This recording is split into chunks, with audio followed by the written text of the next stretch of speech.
Hello दोस्तों, सभी को राधे राधे, सभी को जय श्री कृष्णा। मेरे प्यारे दोस्तों, कैसे हो आप? मुझे उम्मीद है बहुत अच्छे होंगे और जोरों शोरों के साथ में, पूरे धूमधाम के साथ में अपने बोर्ड की एग्जाम की प्रिपरेशन कर रहे होंगे आप दोस्तों। इससे पहले वाली क्लास में हमने बायोलॉजी में चैप्टर जो इवोल्यूशन है उसका एक बहुत ही इंपॉर्टेंट टॉपिक हमने डिस्कस किया था, theories of origin of life के बारे में। और दोस्तों, हमने theories of origin of life के अंदर पहली थ्योरी हमने देखी थी स्पेशल क्रिएशन की थ्योरी। फिर हमने देखी थ्योरी ऑफ पैन स्पर्मिया, जिसको कॉस्मोजोइक थ्योरी भी कहते हैं। थर्ड नंबर पर आ गई थी हमारी एबायोजेनेसिस, जिसको ऑटोजेनेसिस या स्पॉन्टेनियस जनरेशन के नाम से भी जाना जाता है दोस्तों। फिर हमने पढ़ा था थ्योरी ऑफ बायोजेनेसिस के बारे में। आज हम पढ़ेंगे दोस्तों थ्योरी ऑफ केमिकल इवोल्यूशन के बारे में।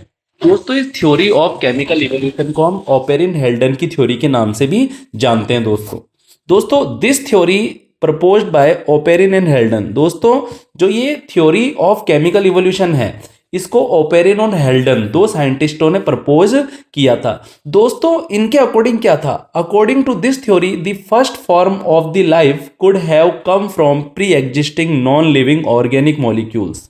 दोस्तों, ओपेरिन और हेल्डन का यह मानना था कि जो पहली जो लाइफ इस धरती के ऊपर आई ना, इस अर्थ के ऊपर जो फर्स्ट लाइफ जो कम हुई, वो नॉन लिविंग ऑर्गेनिक मॉलिक्यूल से हुई है। मतलब जो नॉन लिविंग ऑर्गेनिक मॉलिक्यूल, जैसे कि प्रोटीन हो गया, आरएनए हो गया, तो नॉन लिविंग ऑर्गेनिक जो मॉलिक्यूल है जैसे कि प्रोटीन और आरएनए, उससे सबसे पहले इस अर्थ के ऊपर लाइफ का ओरिजिन हुआ था। इसलिए दोस्तों, केमिकल से इवोल्यूशन हुआ, तो इसलिए इसको केमिकल इवोल्यूशन थ्योरी के नाम से भी इसको जाना जाता है। दोस्तों, आप देख सकते हैं जो प्रिमिटिव अर्थ की जो कंडीशन थी, जो प्राचीन जो हमारी जो पृथ्वी थी, जो अर्थ थी, उसकी जो कंडीशन थी ना, वो बिल्कुल केमिकल इवोल्यूशन के लिए बिल्कुल फेवर्ड थी दोस्तों। तो the condition on the earth that favoured chemical evolution where were very high temperature. दोस्तों, करोड़ों साल पहले अर्थ का टेम्परेचर बहुत ज़्यादा हाई था। वॉल्केनिक स्ट्रॉम्स, ज्वालामुखी वाले तूफान चलते थे, जगह जगह मैग्मा ही मैग्मा बहता रहता था। ठीक है, रिड्यूसिंग एटमॉस्फेयर था। इसका मतलब होता है दोस्तों कि हाइड्रोजन बहुत ज़्यादा थी उस समय, और हाइड्रोजन ज़्यादा होने के कारण सभी चीज़ों के अंदर हाइड्रोजन जुड़ जाती थी। तो हाइड्रोजन का ऐड होना ही क्या होता है दोस्तों? रिडक्शन कहलाता है। कि ऑक्सीजन का रिमूवल होना, हाइड्रोजन का एडिशन होना, रिडक्शन कहलाता है दोस्तों। तो उस समय का रिड्यूसिंग एटमॉस्फेयर था दोस्तों।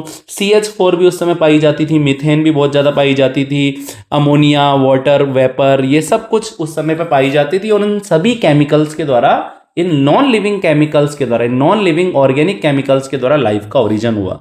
दोस्तों, अब हम देखते हैं experimental evidence of chemical evolution.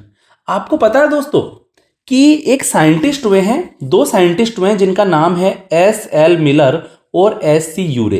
तो इसको यूरे और मिलर भी कह सकते हैं। तो यूरे और मिलर ने 1953 के अंदर क्या किया? लैब के अंदर करोड़ों साल पहले की जो अर्थ की जो कंडीशन थी, वो की वही कंडीशन इन दो साइंटिस्टों ने लैब के अंदर क्रिएट कर डाली। तो in 1953 SL Miller and SC Urey created similar condition in a laboratory. अब इन्होंने दोस्तों अपने एक्सपेरिमेंट के अंदर क्या किया? देखो, बिल्कुल इजी एक्सपेरिमेंट है। इन्होंने क्या किया दोस्तों? दो है ना फ्लास्क लिए, एक तो ये वाला फ्लास्क और एक ये वाला फ्लास्क। इन्होंने क्या किया दोस्तों? एक फ्लास्क के अंदर तो क्या भर दिया? मीथेन ले लिया दोस्तों, मीथेन ले लिया, इसी तरह से अमोनिया ले लिया दोस्तों, वाटर ले लिया और हाइड्रोजन गैस ले ली। और दूसरे बीकर के अंदर या दूसरे फ्लास्क के अंदर इन्होंने बॉयल वाटर लिया, या वाटर लेकर उसको बॉयल करता रहा। अब यहां पर आप देख सकते हैं, जब वाटर को बॉयल किया जा रहा है तो इसकी वेपर बनकर ऊपर जा रही है दोस्तों, ऊपर जा रही है, ऊपर जा रही है, ऊपर जा रही है, और ये वेपर इस दूसरे बीकर में जा रही है। अब इस दूसरे बीकर में दोस्तों दो इलेक्ट्रोड लगे हुए हैं, और जैसे ही इस इलेक्ट्रोड के ऊपर हाई वोल्टेज अप्लाई किया जाता है तो यहां पर स्पार्किंग होती है। सेकंड बीकर के अंदर क्या होती है?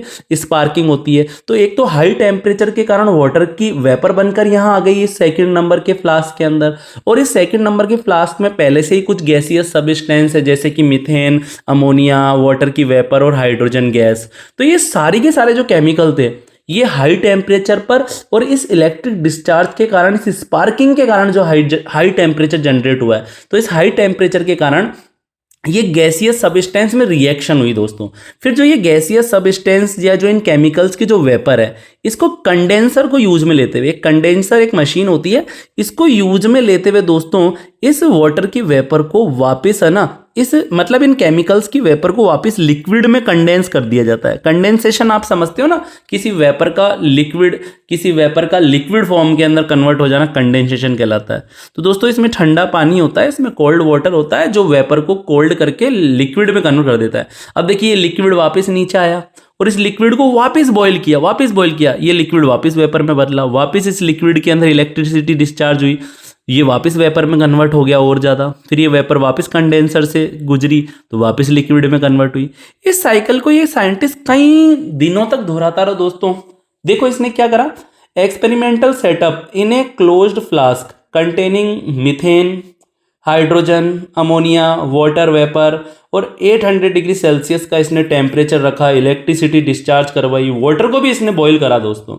ऐसी कंडीशन कर दी जैसी प्रीमिटिव अर्थ पर पाई जाती थी। तो ऑब्जर्वेशन में इसने क्या देखा दोस्तों, आफ्टर ए वीक, एक वीक बाद इसने जो केमिकल भरे हुए थे इसके अंदर, जो ये वाटर और जो केमिकल थे उसमें इसे ऑर्गेनिक मॉलिक्यूल दिखाई दिए दोस्तों, जैसे एमिनो एसिड हुआ, ठीक है बेटा, कॉम्प्लेक्स मॉलिक्यूल भी दिखाई दिए जैसे शुगर्स, नाइट्रोजिनस बेस, जानते हो ना प्यूरिन और पिरिमिडिन, कुछ पिगमेंट्स दिखे, जैसे पेड़ में पिगमेंट नहीं होता क्लोरोफिल वगैरह, इस तरह के पिगमेंट दिखे, फैट दिखे। और दोस्तों ये nitrogenous base, sugar, pigments, fats, ये सभी तो दोस्तों नॉन लिविंग ऑर्गेनिक मॉलिक्यूल है।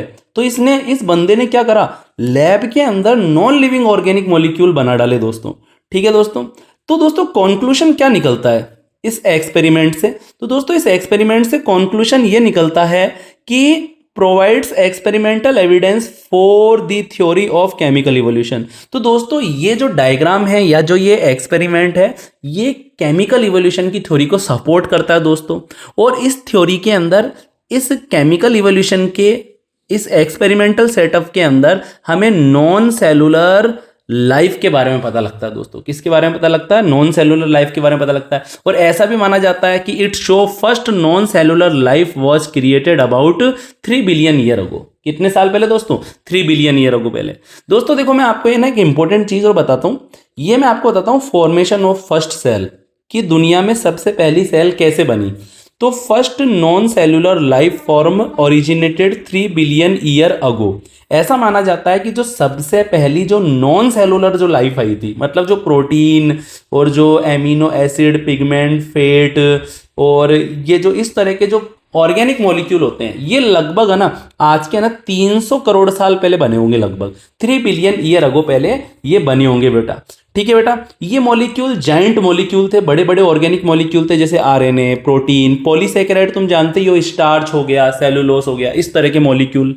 ठीक है दोस्तों, अब यहां पर क्या माना जाता है, first cellular form of life originated about 2000 million year ago, यानी कि 200 करोड़ साल पहले सबसे पहले सेलुलर लाइफ बनी थी। तो मतलब 300 करोड़ साल पहले तो ऑर्गेनिक मॉलिक्यूल आए और 200 करोड़ साल पहले 200 करोड़ ईयर अगो पहले सेल्स का ओरिजिन हुआ होगा। ठीक है दोस्तों, अपन शॉर्ट में ऐसे भी देख सकते हैं कि सबसे पहले एटॉमिक स्टेज थी, बिग बैंग जब थ्योरी हुई, धमाका हुआ, तो उससे गैसेस बन गई, फिर गैसेस में कंडेंसेशन से गैलेक्सी बन गई, फिर इस गैलेक्सी में सोलर सिस्टम बना, सोलर सिस्टम में हमारी अर्थ का फॉर्मेशन हुआ, और अर्थ के अंदर पहले एटम ही एटम थे, तो हाइड्रोजन, हीलियम ऐसे एटम थे, फिर एटॉमिक स्टेज से मॉलिक्यूल बने, सिंपल मॉलिक्यूल। ठीक बेटा, फिर सिंपल मॉलिक्यूल से अर्ली ऑर्गेनिक मॉलिक्यूल्स बन गए, तो मतलब सबसे पहले वही हाइड्रोजन, हीलियम बनी, फिर उसके बाद में वही मीथेन, अमोनिया, वाटर बनी, फिर उसके बाद में वही सिंपल ऑर्गेनिक कंपाउंड बन गए, सिंपल ऑर्गेनिक मॉलिक्यूल बन गए, जैसे मीथेन, अमोनिया, वाटर वगैरह बन गए बेटा। ठीक है बेटा, और आगे जाकर इन्हीं ऑर्गेनिक कंपाउंड के द्वारा और दूसरे ऑर्गेनिक कंपाउंड बने, जैसे nitrogenous base, simple sugar, RNA, amino acid, इन सब का फॉर्मेशन होगा। और आगे जाकर इन सिंपल नाइट्रोजिनस जो बेस है, या जो ये सिंपल जो शुगर है, या जो सिंपल ऑर्गेनिक कंपाउंड है, इनसे आगे जाकर कॉम्प्लेक्स ऑर्गेनिक कंपाउंड का फॉर्मेशन हुआ। कॉम्प्लेक्स ऑर्गेनिक कंपाउंड कौन से, जैसे डीएनए, प्रोटीन, कार्बोहाइड्रेट, ठीक है। फिर दोस्तों in non living organic molecule से सबसे पहली जो सेल बनी ना उसको बोलते हैं प्रोटोसेल। फिर प्रोटोसेल से प्रोकैरियोटिक सेल बनी, फिर प्रोकैरियोटिक सेल से यूकैरियोटिक सेल का फॉर्मेशन हुआ। या इजी भाषा में मैं ऐसे भी कह सकता हूँ, सबसे पहले एटॉमिक स्टेज आई, फिर उसके बाद में सिंपल मॉलिक्यूल बने, फिर उसके बाद में अर्ली ऑर्गेनिक कंपाउंड बने जैसे मीथेन, अमोनिया, वाटर, ठीक है ना बेटा। फिर इसके बाद में दूसरे सिंपल ऑर्गेनिक कंपाउंड आए जैसे nitrogenous base, simple sugar, RNA, amino acid. फिर इन सिंपल ऑर्गेनिक कंपाउंड के जुड़ने से कॉम्प्लेक्स ऑर्गेनिक कंपाउंड बन गए जैसे डीएनए, प्रोटीन, कार्बोहाइड्रेट। फिर पहली सेल बनी इन कॉम्प्लेक्स ऑर्गेनिक मॉलिक्यूल के जुड़ने से, जिसे प्रोटोसेल कहते हैं। प्रोटोसेल से प्रोकैरियोटिक सेल बनी और लास्ट में बनी यूकैरियोटिक सेल। तो आई होप दोस्तों, मुझे उम्मीद है जो आज हमने ये सब कुछ पढ़ा है आपको समझ में आया होगा। अगर आप चैनल पर नए हो ना तो प्लीज़ चैनल को शेयर कर देना, सब्सक्राइब भी कर देना दोस्तों, ठीक है। अगली क्लास में हम पढ़ेंगे एविडेंसेस ऑफ इवोल्यूशन के बारे में, कि इवोल्यूशन को समझाने के लिए क्या क्या सबूत दिए गए हैं, क्या क्या एविडेंस दिए गए हैं। सभी को मेरा टेक केयर दोस्तों।